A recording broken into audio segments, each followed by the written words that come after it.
Amber Longstone here on our chat today. Hi, Amber. Hey guys. So, Amber, thank you so much for chatting with us. Can you just introduce yourself briefly and tell us a little bit about what you do? Of course. So hello to everyone. My name is Amber Longstone and I work at Michigan State University. I'm a senior international admissions counselor. And so that means my job is essentially to help support students as they're working through kind of the application process until they transition to campus. And a lot of my time is spent in the outreach side of things, especially over the past few months working with schools and counselors, doing sessions that are Michigan State specific, but actually more and more I'm doing general sessions to kind of talk about the process to apply and things to consider. It's been an interesting year, and I'll stop there because I'm sure that we'll talk about more of this stuff in a little bit. I was going to say, you're like the ultimate knowledge bank, aren't you? Because it's like all these questions that students have, and the things of, oh, what am I going to do? How do I do this? And you're like the savior there, right? I'm supposed to be. Savior sounds a bit high for how I feel sometimes. I like to believe that I have most of their answers, but students, especially more and more these days, they're on their game. They keep me on my toes and force me to keep learning and doing new things. So it keeps our job fresh always. So how has this year been for you, Amber? Like, presumably the process has changed a lot, has it? I think that almost everything has changed for us. So, like, obviously, pandemic, huge change. Nobody saw that coming for sure. But also, even like internally for our office, we were going through the process of putting in place new platforms, even if this didn't happen. And so, literally, nothing I do is the same this year as it was last year, which honestly, it's been kind of great because it keeps me thinking and busy with work when there's so many other things I could be thinking about and stressing about. And I don't have that as much. But also, it's really forced us to be innovative and creative and think of ways to use what we have to be more effective in what we do. And I think that actually coming out of this year, I feel like a much better professional because of those experiences and things. And I'm positive I'm not the only one that feels that way. A little exhausted, perhaps, but definitely better overall. It's incredible to hear that, Amber, and I have been hearing that from a lot of people about that, how this year has pushed them to change, to innovate, to create, and it's kind of amazing in a lot of ways. So but that process, a huge part of that is working with colleagues and collaborating. This week, obviously, the IC3 festival is on, and how important has the IC3 community been for you, during this process? Has it helped you during times this year? Oh, absolutely. In fact, when I think most of what I've been doing, I'm really big on being collaborative. I feel like if I do something alone, that's fine. But if I'm bringing in other people and we're making it a bigger discussion, that's beneficial for me. It's beneficial for the other people. It's beneficial for students and just everyone. And when I go through like my collaborators, I've met a lot, if not most of them, through IC3. And when I think about the counselors that I connect with and learn from, and quite honestly, rely on feedback from, they're all people that I've known and really built the relationship so that they're comfortable giving me feedback and I'm comfortable coming to them through IC3 once again. And so it's kind of like very central to my success just for this year overall. I absolutely wouldn't have been able to accomplish what we have without that kind of community there as well. And so we're just so fortunate to have that because I know I work in other areas outside of India and I wish I had that. And I know IC3 is expanding more and more. It's expanding more and more, and I'm so excited to see that happen because it's just going to build that whole network and community out into such a big thing. And we talked a little bit before this started. I'm probably not supposed to say that. I don't know. But we were talking about how everybody in the community is like genuinely there to support one another, and it feels like a very real vibe. Support one another, and it feels like a very real vibe from everyone. And it's true, it really is. And so I'm so grateful to have that community this year and to know that it's growing and expanding for future years. you found that the kind of questions that potential students are asking you, or students who are looking to the next stage, has that changed a lot this year, the way they're thinking about it? Yes and no. To some extent, there are a lot of like core things that have always been there. And so, for example, I would say even testing, more and more students are asking about test optional, yes. But for years now, students have been asking about test scores. And so some of that hasn't changed as much.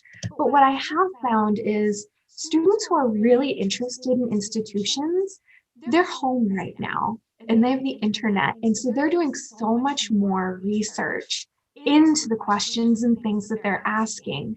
And a lot of times they will pull things that I don't even necessarily know that well yet. And so it forces me to stay sharp and stay engaged because I need to get to their level. And some of it is just like the great counseling that they're getting as well. They're getting a lot of the support for the basics from their school, and they're pushing them and challenging them to go deeper. And so I have to rise to that challenge, which honestly, I'm so proud of those students. Those are my favorite questions to get, the ones that make me think because you're thinking that much about it. It gives me great hope for the future. If I didn't work with students throughout this whole year, I don't know where I would be, because anytime I talk to someone in high school or some of our recent students that have started on campus, I just feel so much better about the whole world. I don't know if you get that too. 200%. I think that's the thing, isn't it? If you were just reading the news and you were you just, you think it was, and just today talking with some of other people at the IC3 festival, like Prabha is in Mauritius, talking about just like 2020, like how in her school, like it's really turned into a success story.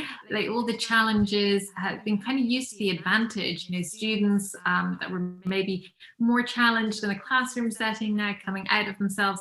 Also, talking to Ramya earlier about how I think it's getting maybe even, and it'd be interesting how you find this, but for universities, so if you have your outreach programs, but then maybe having access to smaller schools because of being online, that maybe those smaller schools wouldn't normally get to, meet with the universities in the same way. Their students wouldn't have that opportunity. And now those opportunities have opened up for schools of all sizes, which is really interesting.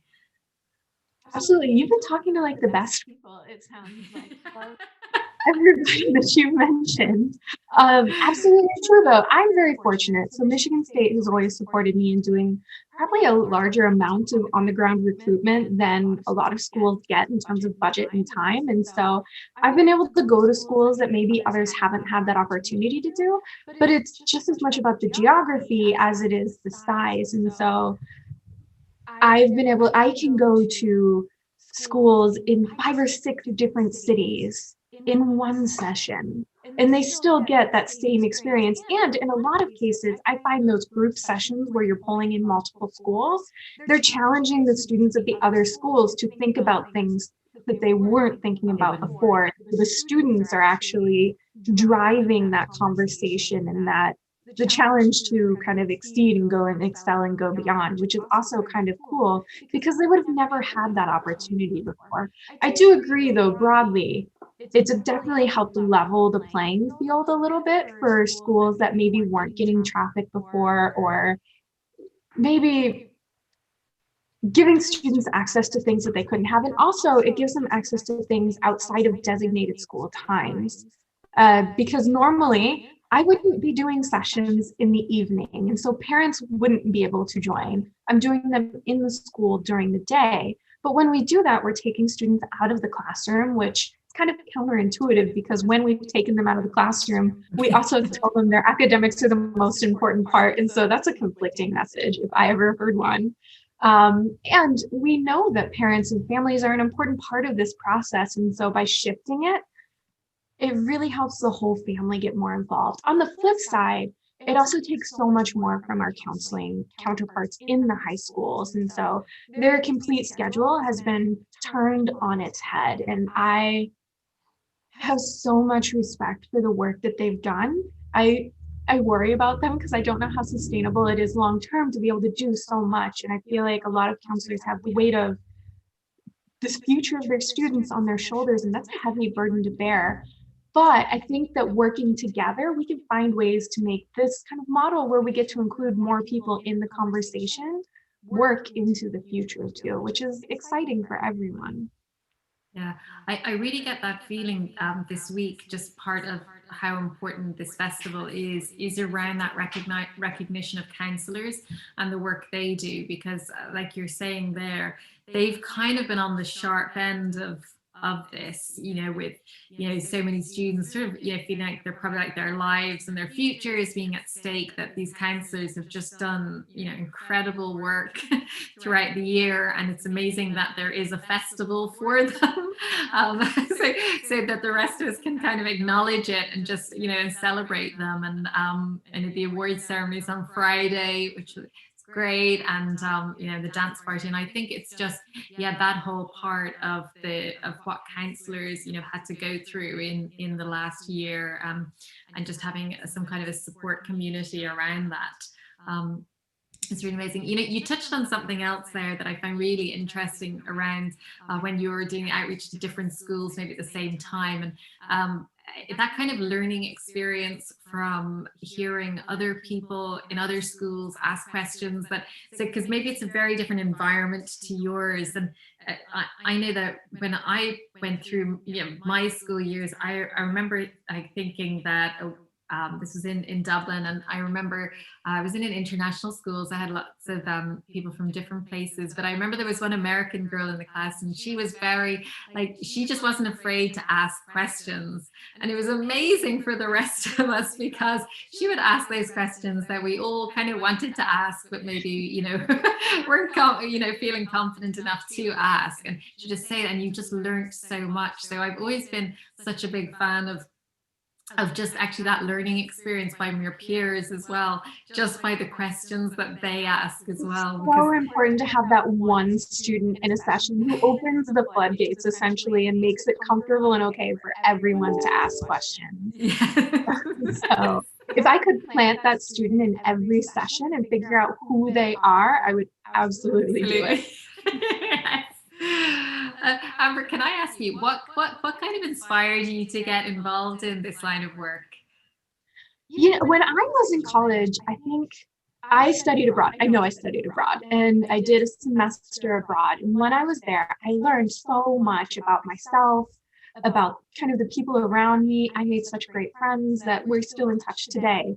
And I knew that that's not something that I could do for everyone. As much as I would love for every American student to study abroad, it's just not realistic. And so what we can do is we can bring students together from around the world in one place. And that gives everybody that opportunity to learn and grow together. And so that was really kind of where it started. And then the more I got into what I do, I love international counselors and students. Like, they're so passionate and driven with what they do. And I'm not saying that we don't have the same passion and drive here, but it's like next level. And I think I'm probably super spoiled working in India because I'm positive they're just like some of the most driven students that I have had or will ever work with. And they really see so many possibilities for the future. And I think that selfishly, as much as I kind of went into this wanting to spread kind of awareness, it also energizes me for the work that I do. And that's really important to me. I love my job, and that's not something many people can say. And I find new reasons to love the work that I do every day. Oh, it's amazing. And what you're saying about the students being the most, inspiring. Like these are the ones that have to be nurtured, to solve all the challenges, that are gonna, coming forward at the moment. These are the ones, they're the ones who are gonna help do that, right? Come out with all the And creative they're already solutions. doing it. That's the crazy part. I have students that are on campus now that they're usually, I find the students that are like the most high touch and high need through my process and are asking lots of questions and pulling a lot from me, they always go on to do the most when they get here. And so I can think of a few students who like through the process, there were definitely days where I was like, another email from you, actually?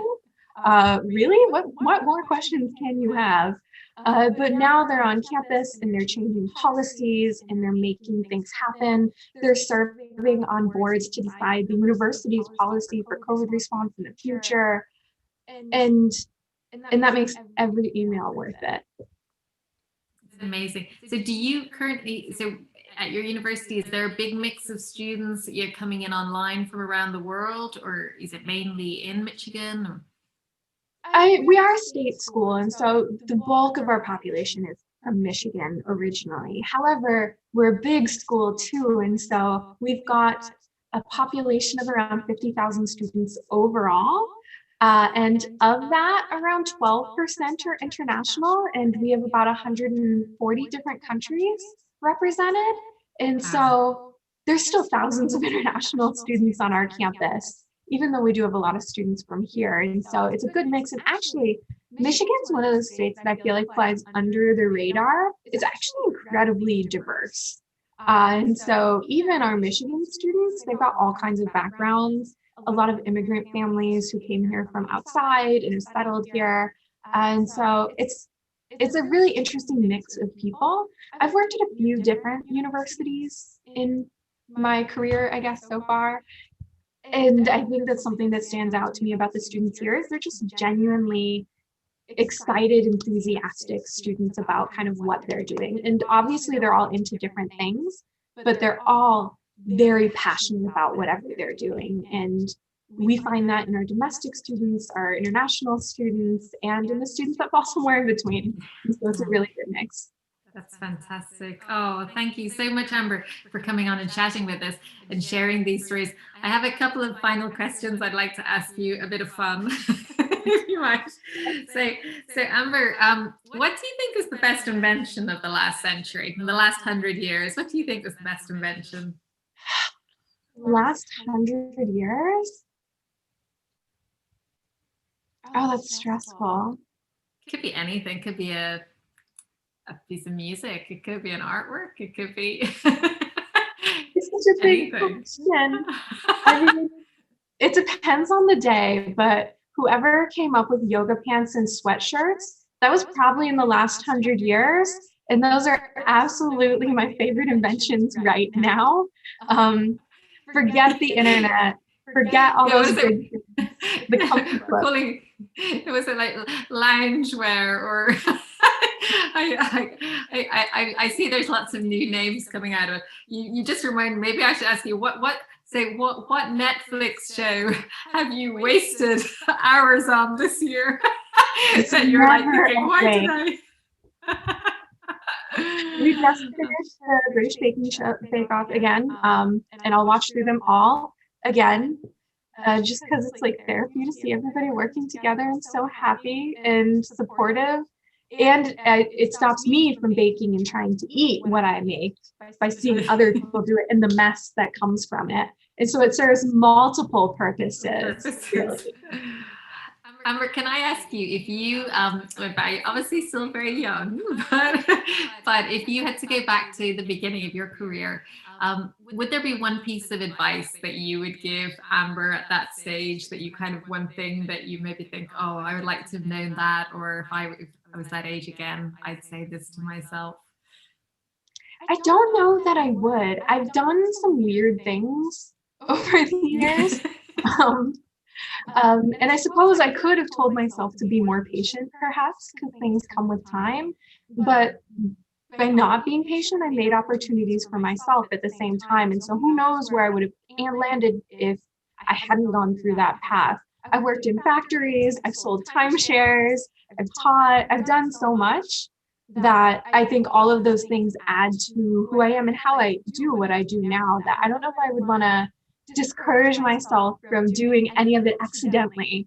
And so I probably would just give myself a nod and a pat on the back and move on. Yeah, I think that is incredible. That's incredible advice for people. It's knowing that everything will be okay. Just go do it, go try things out. And so you're gonna learn. That's hey, what's the worst? That's the worst that can happen. Oh my goodness. There's some bad things, but you'll get through it. It'll be fine. Yeah. Listen, Amber, if anybody wants to chat with you, you are here at the IC3 Festival all week, yeah? And you have your virtual room there if anybody wants to get in touch. Yeah, I'll be hanging around. I'm on the platform the entire time. So you can either chat with me one-on-one or I'll be hanging out in the Michigan State University room a lot. Okay, fantastic. Well, listen, thank you so much, Amber, for coming and chatting with us today and sharing all of your stories with us.